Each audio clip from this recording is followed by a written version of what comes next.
Well, my early life was mostly spent in Richland, Washington. It's a small town in southeast Washington. And I don't know, I was a kind of a curious kid. I liked to take things apart. Sometimes I could put them back together again. And I actually, for most of my youth, thought I wanted to go to the Naval Academy. And that was what I was planning to do. And I applied to go to the Naval Academy in my senior year in high school. The Naval Academy did not choose me that year. So I went off to the University of Washington for a year to improve my English skills. And the next year, I heard about this new school called the Air Force Academy, and I thought, gee, maybe I ought to apply there too. Well, lo and behold, I was selected for both the Naval Academy and the Air Force Academy. And what I realized finally is there wasn't a lot of skiing near Annapolis, I didn't think, but I remembered that Colorado probably had some pretty good mountains. And so I did choose the Air Force Academy, and I'm very glad I did, because of course, for me, it's made all the difference. Unfortunately, my roommate that I was paired with in that basic cadet summer had a nervous breakdown, and he left the academy. My flight commander, then Cadet Ron Yates, he said, "We do not have a replacement roommate for you. This is about a third of the way through basic cadet summer. Are you going to be okay alone?" And I said, "Well, sir, I think I probably am."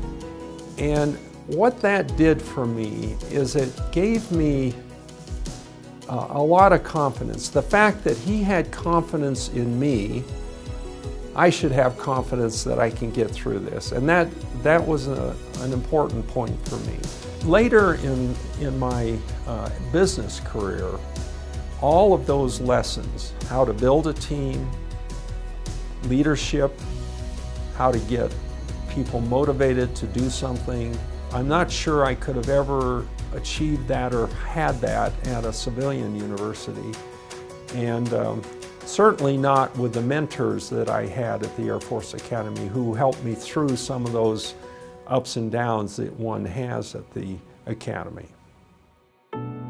My Air Force career started out, I of course went to pilot training, and then I was able to become a T-38 instructor pilot, went to Laughlin Air Force Base. I also devised this course, Applied Aerodynamics. It was part of the curriculum, but I kind of put my own stamp, I think, on the course, and I think it was helpful to our student pilots to learn about how an airplane flies, why it flies, some of the problems they may encounter in flight.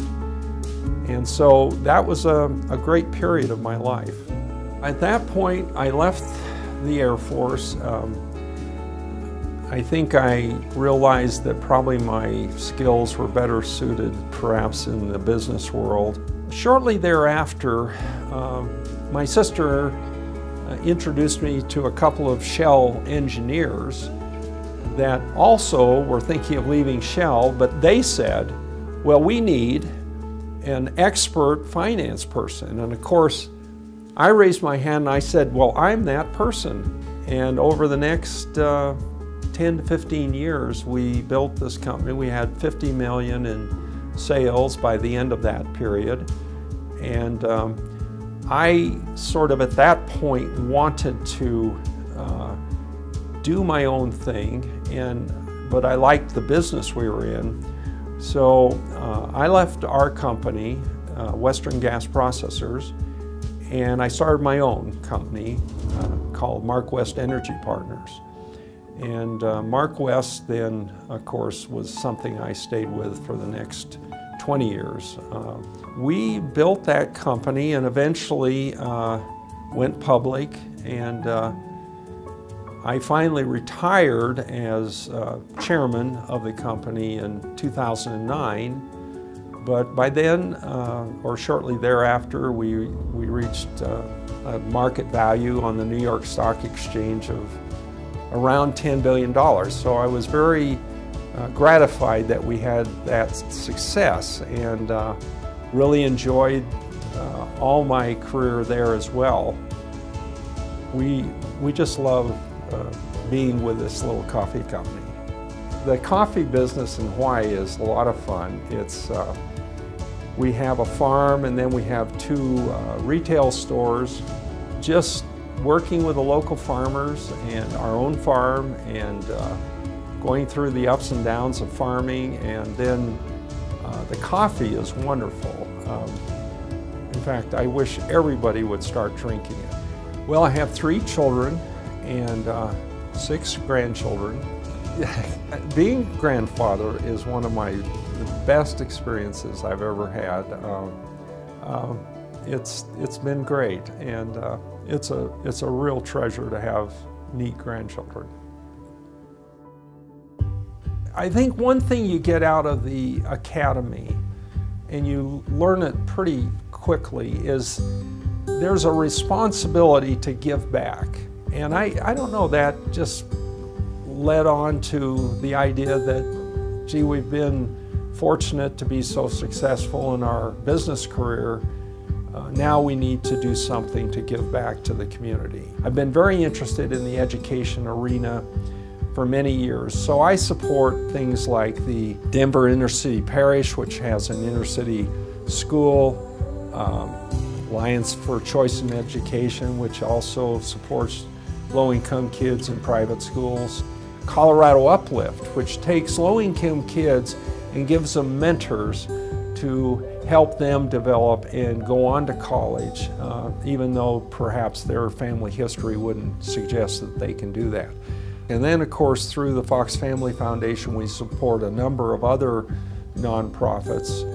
A major thing for me, though, is the Air Force Academy, the USAFA endowment.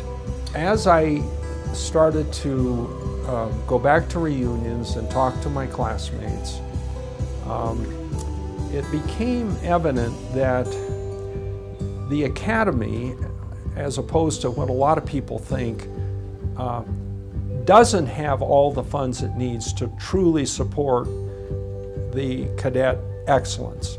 And I think we provide a very valuable service to the Academy and to the Air Force by being willing to step up and provide funding and moral support for all these great programs that are now able to happen as a result of philanthropy. Oh, my reaction to well, I was stunned. For one thing, I mean, when I saw the other 2 nominees this year, I thought, my goodness, I hope I can come up to part of their stature. So I was very happy for Steve Lorenz and Alan McCarter. I'm just glad to be a part of this group. No, it's a great honor. I'm very grateful to the Academy and to the selection committee. Do I feel good about my contribution? Yeah, I do. I think I could have done more, for sure. I think I've helped in some instances to get some stuff done, and I certainly feel that I want to give back for that experience that I've received, because that's our legacy, is what do we leave behind? And I think that's been quite important for me.